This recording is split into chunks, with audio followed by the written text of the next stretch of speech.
Hey guys, welcome back to the channel, The California Beekeeper. Jose, we have Max, and we have a special guest. We have Steve. I know it's been a while since you guys seen him, but he came to join us.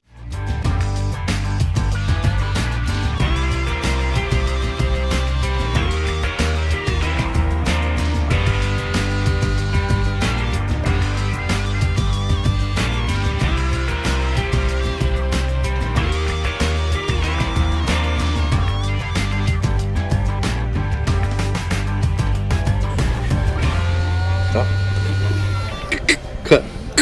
Right now, we're gonna go get some tacos.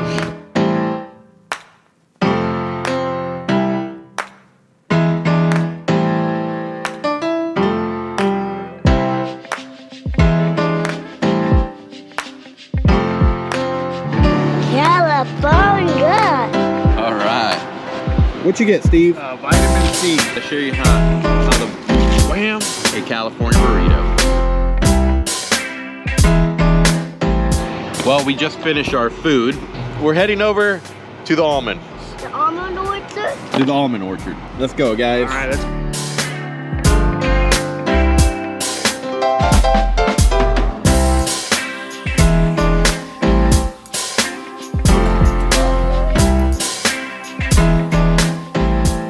If you guys don't know Steve, he's from our Hives to Heroes 2 years ago. 2 years ago. Yeah. And he saw me wear this pollinator. He bought himself one. And he's, look at that clean suit. It's nice Woo! and clean. Let's get that baby dirty. Doity. I'm getting it doity today. We can go check out the bees. Steve suited up, Max suited up, I'm suited up. We're gonna go give these girls some quick feed. Let's tilt over the hive, see how things are looking. A little light.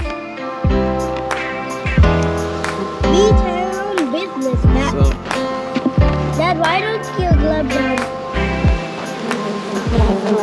Happy bees.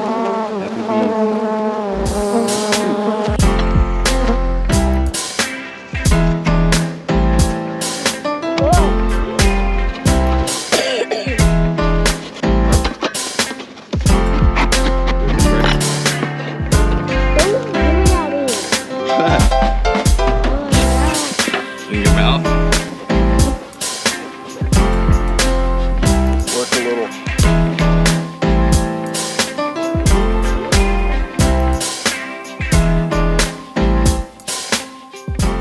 Take a look inside one of these colonies. See what the brood is looking like. Oh yeah, look at all that brood.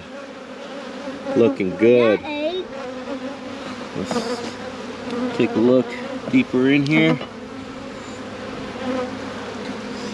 Oh yeah. Looking good. Like it should. When we put the pollen patties, the reason why, even though there's the abundance of blossoms and pollen coming in, we are trying to maximize and benefit from this bloom. It's gonna be a cold week. After today, storms are moving in. We won't be able to get in here, so we're gonna crank the feed, put some pollen patties, that way they're able to just keep going. They don't miss a beat, and get these girls explosive so we can shake poundage out of them and make up our dead outs for the year. Ladies and gentlemen, Jose calls this a machete. Guys, so I was supposed to buy a machete, but the machete was as tall as Maximus, and I you know what they say, go big or go home. I guess we're going home. Let me see that machete. This is a machete. It's called a machete. Yeah, from Marshalltown. All right, about a 1 inch. A little bigger than a 1 inch, but we'll call that a 1 inch. Boy, this thing is nice. This slice is good. I know. This machete works amazing. What we're doing is I'm placing pollen patties These bees are looking really good, explosive already. And a lot of you may be thinking that doing the pollen, you're just gonna lose your bees into the trees. Well, we're in these colonies so much. I mean, every 10 to 14 days we're in them. And it's important for us to equalize. Equalize is we're taking frames from other colonies, putting them in weaker colonies, making everything uniform, balanced out. We're giving them feed in the inside feeders. That's another thing that, you know, I just tend to forget to talk about. Inside feeders right now is because we don't have any holes in our lids. These are brand new lids that I want to keep without any holes. So that makes sense. You know, we do have top cans, top feeders there that I'm gonna stay away from for a little bit. But the cold temperatures, they work great. Bees looking good, they're feeling good. Crack That open little this hive real quick. That little wasp is a scaredy cat. Look at that. So when I'm opening a hive, the first thing that I'm looking for is their behavior. So they're nice and calm. I'm going to assume by their behavior that they are queen right. They have a queen. They're eating that pollen up. That tells me that they're feeding some larvae. They're eating it up. They need it. They want it. Even though there's a lot of bloom, they're still eating that sub. And that's the global patties right there. And what else what I'm looking for is when I crack it open, I heft it. Hefting means the weight. That tells me if it needs more feed, if it needs 2 gallons, 1 gallon, just by feeling the weight of the colony. Dada. And sometimes if I want to, I will put this box. Pollen on the slate. I'll put this. Oh yeah, that like Max found bee with pollen. I'll tilt it. Look underneath. That tells me that we have a box, 2 deeps, wall-to-wall bees. Now we're gonna look to see what is going to hatch out soon. So I'll remove this frame. And they are going to town. She is. I saw some white eggs. There's some drones. So we're seeing boy bees, which is very important to see right now because mating season is just around the corner and we need mature drones here in about, look at that frame of brood. So there's gonna be a lot of hatch out. So we have to make sure that we're gonna take some poundage off of these hives. Good healthy queen laying a lot of brood, a lot of eggs, making future babies, because a good amount of these older winter bees will die here in the next few weeks. I mean, we have a lot of die off every day. So we got to make sure that the queens are good quality queens And healthy. to make sure that we have a good strong colony. Dad, I saw some bees bunk their heads. Oh yeah? Yeah. So we're going to close this up. We're going to give it some feed, 1 gallon. Did we smoke it? About a pound. Would you say this is about a pound, Steve? Good pound. We're like, we got Steve over there on the butcher block with my AKA machete spatula. Machete. Putty knife machete. Dada. Machete knife. Dad, did we smoke it? Yep, smoke it up.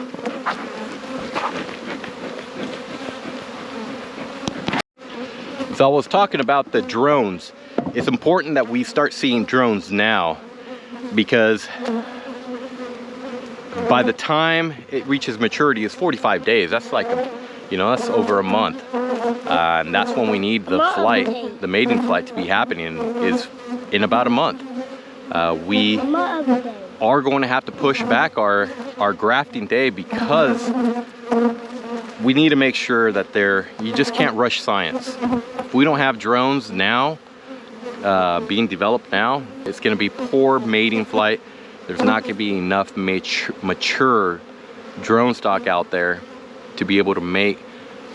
So That's why we are going to push the dates back to make sure that we have what we need to produce the best possible queens that we can. This is what the bloom is looking like right now. And today's a good, beautiful day. You know, it'd be great if this was in full bloom. It'd just be great for the grower, great for the bees, great for everybody. You know, for us it's pretty important. If the growers do good, we do good. These crops don't get pollinated. It's very hard for the growers to come back the next year and you know, and pay beekeepers. So important that the growers have good yields. And it takes a lot of work, a lot of love, a lot of patience with these bugs.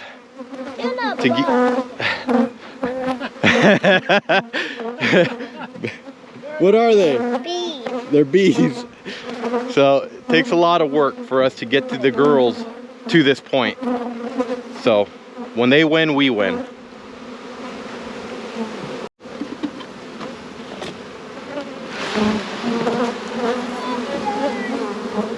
Look at all that milk producing a lot of bees. The queen knows that it's go time. She will just lay. It's hard to see in this. This whole frame is completely full of egg and larvae.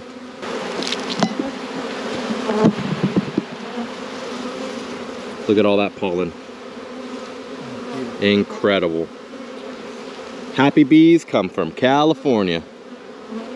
Yeah. Yeehaw! Come look at this. Look. Oh yeah, he's eating, huh? That's how Beekeeper drinks his water.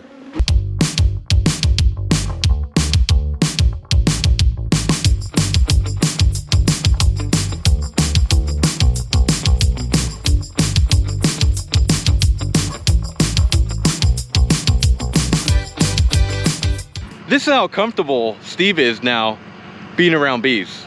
Now there's bees around here, guys. Look at no veil. Woo! And we don't have to worry You're about it. stepping on it, it might burn your boot. Oh, I'd rather it burn my boot than my toes. We miss you guys. It's nice to be back. Kelly's working really hard, pushing videos out. Well guys, that is it for this video. I hope you enjoyed. We had our special guest, Steve, our man, all the way from Hive for Heroes.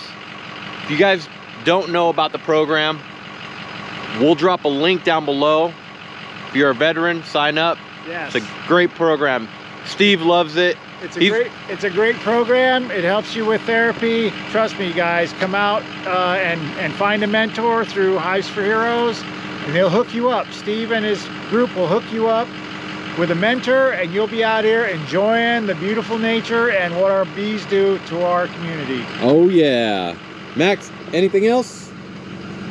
Happy Valentine's Day, everyone. If you haven't already subscribed to the channel, make sure you go down below, smash that subscribe button, give us a big thumbs up on this video. We'll see you guys. Rock and roll.